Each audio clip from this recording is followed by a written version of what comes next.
নষ্ট আইপিএস। হ্যাঁ টাকা দেন, এটার লেগে গাড়ি টেয়া দিতে হইব। তাই এটা তো হাতে নিতে আছে, এমন না তো কার্টুন নিতে আছে। আপনি হাতে নেন, কার্টুনে নেন, মাথায় নেন, লেবার দেন, লেবার ছাড়া নেন, আপনার হিসাব।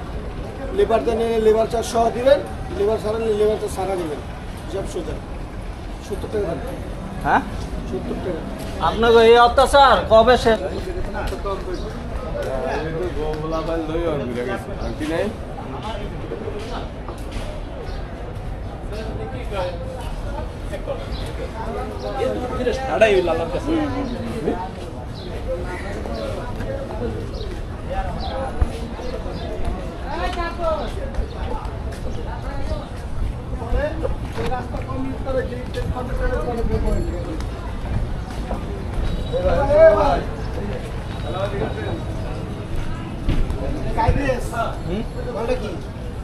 নষ্ট আইপিএস। হ্যাঁ টাকা দেন, এটার লেগে গাড়ি টেয়া দিতে হইব। এখানে লোড আনলোড এটা কি আহমরি বাড়ি? বাড়ির হিসাব না ভাই, বাড়ির হিসাব করলে তো লোহার দাম হইতো 20 টাকা। হ্যাঁ লোহার দাম হইতো 20 টাকা যদি বাড়ির হিসাব করতেন।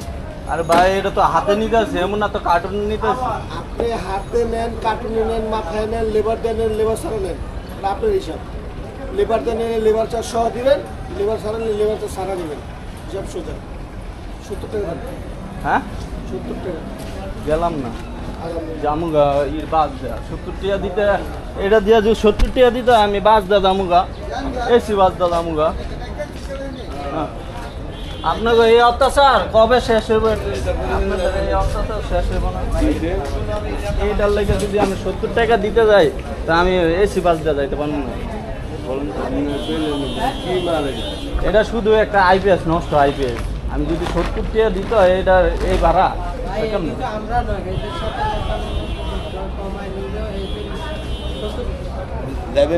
আমি মুন্সিগঞ্জে যাবো, ঠিক আছে? আমি একটা টিকিট দিয়ে দিই, আমরা অন্য গেট দিয়ে চলে যাই সামনে দিয়ে। না আপনি চিন্তা করে দেখেন, এটা তো আহামরি একটা জিনিস। আমি একটা কার্টুন নিতাম, হ্যাঁ এই তো আগে নিতাম। আমি যদি একটা কার্টুন নিতাম তো একটা দেওয়ার একটা প্রসেস ছিল।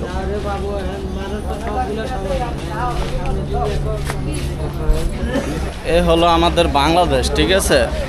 একটা আইপিএস, নষ্ট আইপিএস নিতে 70 টাকা দিতে হইব গার্ডে, ঠিক আছে? তাদের কি অবস্থা এখন, সেই জন্য এখন লস চলে না। হ্যাঁ সবাই পদ্মা সেতু দিয়ে চলে যায়। আর আপনারা দেখতেই পারলেন যে কি অবস্থা গার্ডের। একটা আইপিএস নিতে তাদের 70 টাকা দেওয়া লাগবে। হ্যাঁ একটা আইপিএসের জন্য তাদের 70 টাকা কেন দিতে হবে, আমি এটাই বুঝলাম না। তারা যেমনি পাচ্ছে লুটে পুটে খাচ্ছে। আমার যদি একটা কার্টুন থাকতো তো বুঝতে পারলাম যে ধরছে টাকা নিতে পারে, কিন্তু একটা আইপিএসের জন্য তারা 70 টাকা চার্জ করবে, এটা তো হইল না, ঠিক না? সেজন্য গার্ড কর্তৃপক্ষ আমাকে অন্য গেট দিয়ে যেতে বললো, যে যাতে অন্য গেট দিয়ে ঢুকতে পারি। এরকম প্রতিনিয়ত হচ্ছে এই গার্ডে, সেজন্য ভিডিওটা করা। তো আপনাদের ভালো লাগলে অবশ্যই শেয়ার করে দিবেন। আমি সামনে যাচ্ছি, দেখি ওইখানে কি অবস্থা।